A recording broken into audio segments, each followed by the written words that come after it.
Imagine coming home after a 2-week business trip, and your own son looks at you with fear in his eyes. He whispers, "Dad, why did you hurt Mom?" You laugh it off, thinking it's a joke, but then you hear soft sobbing coming from the garage. You open the door and find your wife tied to a chair, bruised, terrified.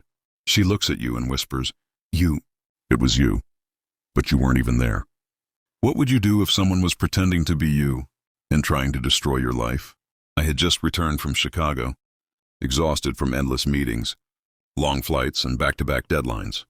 I couldn't wait to walk through my front door, see my family, and finally relax. But as soon as I stepped in, something felt wrong. My son didn't look at me, not once. His small hands clutched his toy car so tightly his knuckles were white. He shuffled his feet, avoiding my gaze.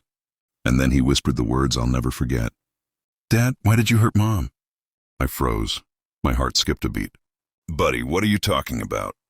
I asked, trying to keep my voice calm.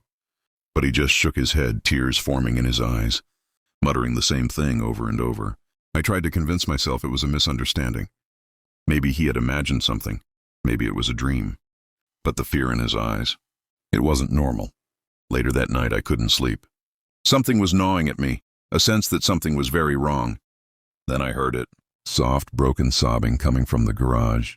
My heart raced, my stomach twisted into knots. I grabbed a flashlight and crept toward the sound. I opened the door and I froze.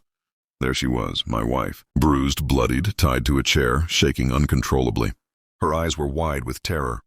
I stumbled backward. "Who did this?" I demanded, panic rising. She whispered, trembling, "You." "It was you." I staggered. "Me?" I had been away for 2 weeks. I hadn't even been home. I thought she was losing her mind, but the fear in her eyes was too real. My son handed me his tablet. There was a video. Hesitantly, I pressed play. My blood ran cold. On the screen, a man was dragging my wife inside our home. His face was hidden, but his movements, his posture, everything about him looked exactly like me. I couldn't breathe.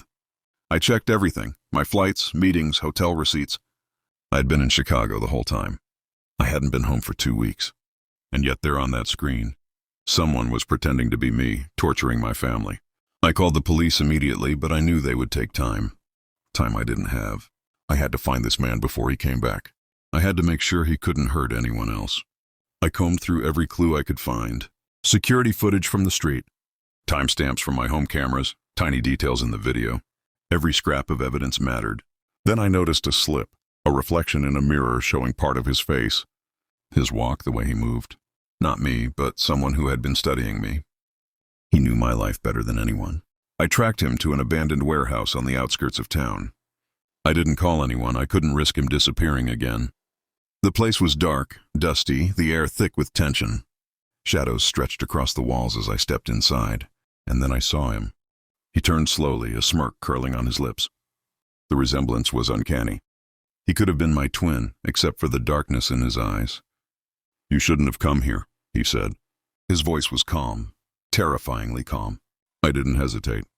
Every ounce of fear, every sleepless night, every tear of my wife and son fueled me. I fought with everything I had. Every punch, every move, every scream was for my family. I wasn't going to let him destroy us. When it was over, he lay on the floor, finally stopped. I made sure he would never hurt anyone again. Hours later, the police arrived. They took him away. They discovered he had been obsessed with me, had been watching my life for months, memorizing my routines, learning my habits, waiting for the perfect moment to strike. He had intended to destroy my family and steal my identity. My wife and son were safe, but the scars remained, both visible and invisible. That night I held them tightly, promising to never let anything like this happen again. I learned a terrifying truth.